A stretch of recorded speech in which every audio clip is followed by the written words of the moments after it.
আমরা এরকম ভাবে অসহায় মানুষ যারা বাসাবাড়ি নাই, মানে উদ্দেশ্য হচ্ছে বাসাবাড়ি নাই, রাস্তায় শুয়ে থাকে না, এরকম ভারসাম্যহীন মানে পাগল মানুষ যারা, পাগল মানুষ যারা হেরারে খাবার দিই, বুঝছেন?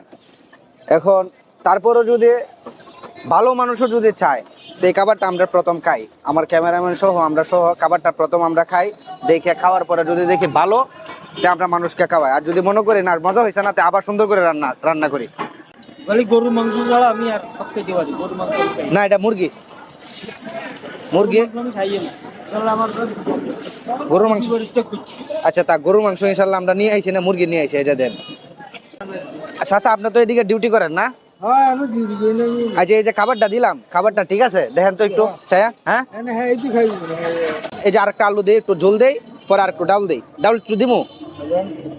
এই যে মনে করেন এটা হোটেলে কিনা খাইলে কয় টাকা লাগলো চাচা?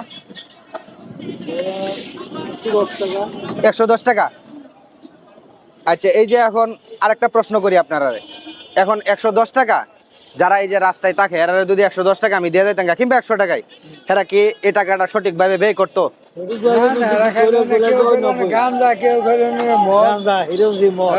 এখন এই যে আমি এইভাবে খাবারটা ডিস্ট্রিবিউশন করি, যে এটা কি ঠিক আছে?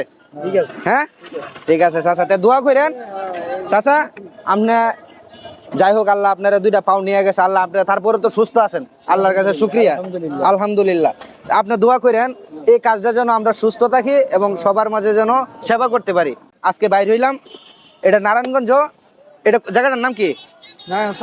চাষারা। আচ্ছা আচ্ছা, তা ঠিক আছে চাচা, দোয়া করেন আপনি। আসসালামু আলাইকুম।